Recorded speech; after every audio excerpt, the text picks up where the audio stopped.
చదవాలని చెప్పి హోంవర్క్ ఇచ్చారు అనే ఒక ఆరోపణ ఇప్పుడు తెలంగాణలో ఒక పెద్ద చర్చకు కూడా దారితీసింది. ఇది కేవలం ఒక టీచర్ చేసినటువంటి పొరపాట లేక విద్యా వ్యవస్థలో ఉన్న పర్యవేక్షణ లోపమా? ఇక పిల్లలపై మతపరమైన బోధనలు ఎంతవరకు సమంజసం?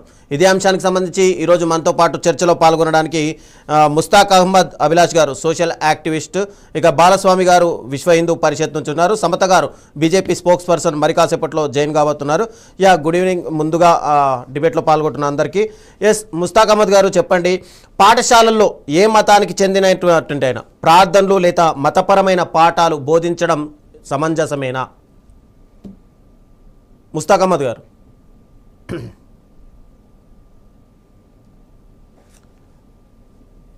బాలస్వామి గారు. పాఠశాలలో ఇందాక మనం మాట్లాడుకున్నట్టుగా సైదాబాద్లోని ఒక పాఠశాలలో పూర్తిగా కల్మా చదవాలి, అది హోంవర్క్ చేయాలి అని చెప్పి ఒక విద్యార్థికి రాసినట్టుగా ఆరోపణలు వస్తున్నాయి.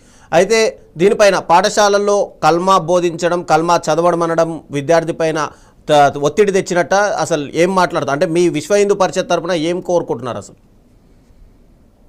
నమస్కారం అండి. ప్యానెల్లో ఉన్నటువంటి వాళ్ళందరికీ, మీకు అందరికీ కూడా నమస్కారం. పాఠశాలలు, విద్యాలయాలు అనేవి విజ్ఞాన కేంద్రాలు, భవిష్యత్ తరాలకు, దేశ ప్రగతికి పునాదులు. కానీ అవి ఈరోజు మత మార్పిడి కేంద్రాలుగా మారుతున్నాయి. ఇది భారత రాజ్యాంగానికి విఘాతం కలిగించేటటువంటి ప్రమాద గంటికలు మోగిస్తున్నటువంటి సందర్భం కాబట్టి ఇలాంటి సందర్భాన్ని మేము తీవ్రంగా వ్యతిరేకిస్తా ఉన్నాము.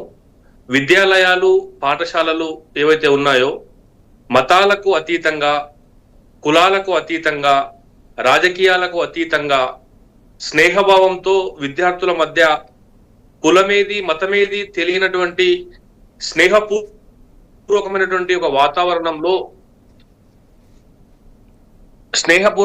వాతావరణంలో విద్యను అభ్యసించి భావి తరాలకు ఒక దిశానిర్దేశం చేసుకోవాలనేటువంటి బాల్యంలోనే పునాదులు వేసేటటువంటి విజ్ఞాన కేంద్రాలు పాఠశాలలు. కానీ కొంతమంది ఈరోజు అత్యుత్సాహం ప్రదర్శిస్తూ పాఠశాలలో, విద్యాలయాలను మత మార్పిడి కేంద్రాలుగా మార్చడం అనేది ముమ్మాటికి రాజ్యాంగ విరుద్ధము. ప్రతి వ్యక్తి దీన్ని ఖండించాల్సినటువంటి అవసరం ఎంతైనా ఉన్నది. అది మతం ఏదైనా కావచ్చు, ఇస్లాం కావచ్చు, బౌద్ధం కావచ్చు, క్రిస్టియన్ కావచ్చు, ఇంకొకటి కావచ్చు. పాఠశాలల కేంద్రంగా మత బోధన చేయడం అనేది ముమ్మాటికి ద్రోహము, నేరం అది. కాబట్టి దీనిని విశ్వ హిందూ పరిషత్ తీవ్రంగా ఖండిస్తుంది. ఈరోజు రాజ్యాంగం కూడా ఈ యొక్క పాఠశాలలను, ఎడ్యుకేషన్ సిస్టాన్ని ఏ విధంగా డెవలప్ చేస్తుంది